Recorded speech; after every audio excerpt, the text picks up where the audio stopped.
Welcome to Madame Raven's. This way to the library. She's been expecting you.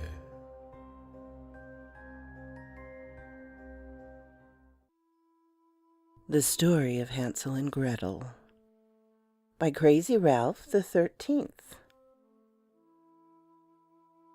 I grew up hearing the story of Hansel and Gretel, poor kids left to die by their evil stepmother, nearly eaten by a witch. Even today, parents tell their children, "If you don't behave, the witch's ghost will take you away and cook you in her oven." Their stepmother hung herself in her cell, but there was a rumor the guards did it. Hansel and Gretel and their father left the village. I heard later died in a house fire, accidentally dropped a lantern and burned to death. Horrible way to go. Now a man I work at the same jail with, and today found something in the stepmother's old cell. A journal hidden in the floor. I always loved Hansel and Gretel, like they were my own. I tried to be a good mother to them. When I met them, they were so sweet and adorable. It didn't last.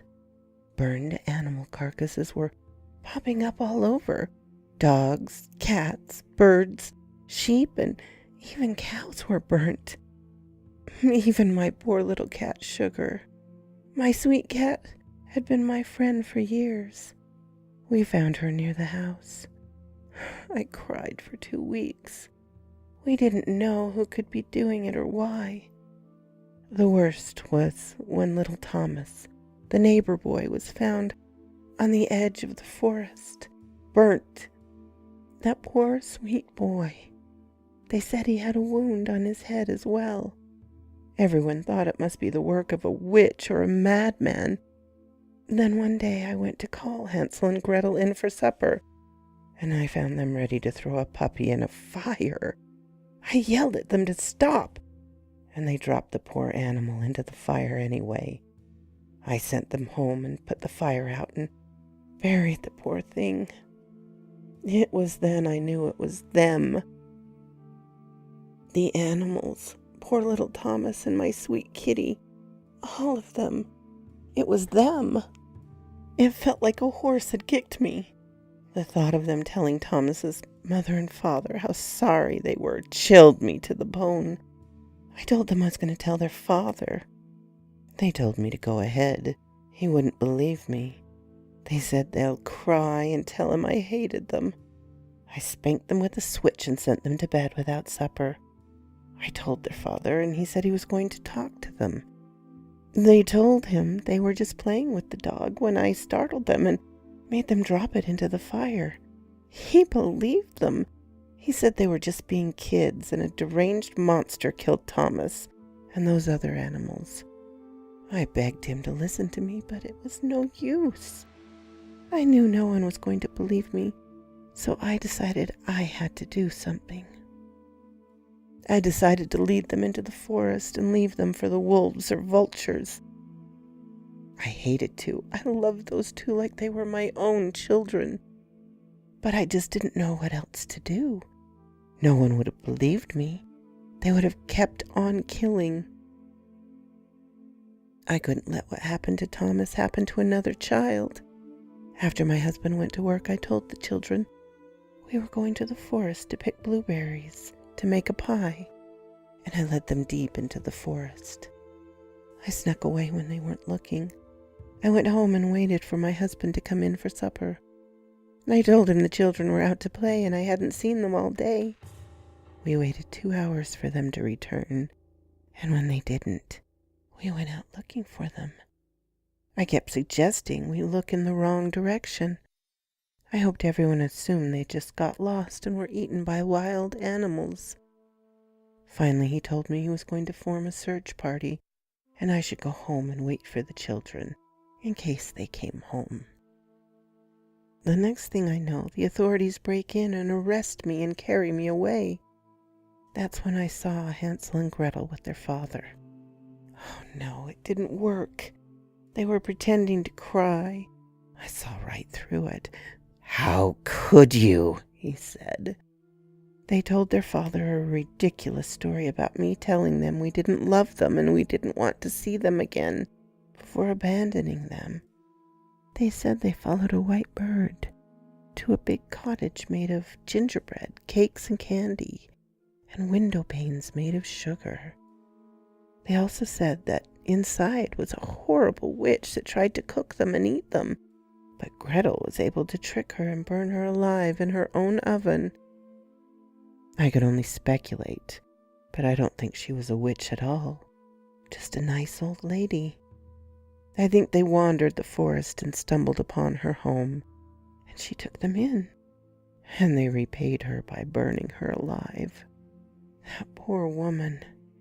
She was only trying to help what she thought was two innocent children. It's my fault. I should have just killed them myself. That nice lady would still be alive. I just thought it would be easier on their father if they'd gotten lost in the woods and were eaten by a pack of wolves. I also didn't want to be hung or end up in jail. And that's just what happened. The old lady was blamed for poor Thomas and the animals. I was put on trial, and I had to sit there and hear them tell lies about me. How I always hated them, withheld food from them, and even beat them when their father was out working. Of course, everyone believed them. Children don't lie. I was even accused of collaborating with the witch and found guilty and sentenced to life in prison. My husband was granted a divorce, and everyone hates me. The wicked stepmother that hated two children enough to leave them for a witch to eat for supper. I heard my ex-husband and kids moved away today.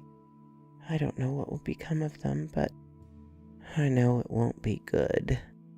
I loved my family, and I wanted to be a good wife and stepmother, but Hansel and Gretel were evil, and someone has to stop them. I failed, and now I can only imagine what else they'll do. I've lost everything. I wish I'd just killed them myself. I'm still stunned. It can't be true, can it?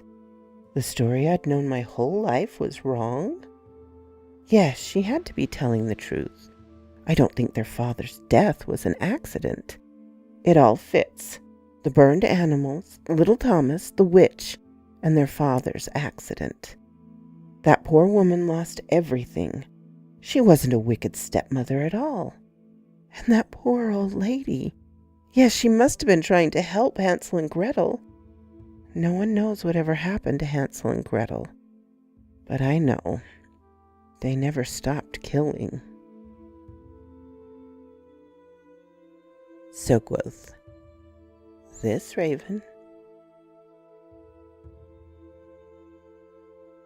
My darlings, this was a fun little twist I thought you might enjoy on this Folklore Thursday.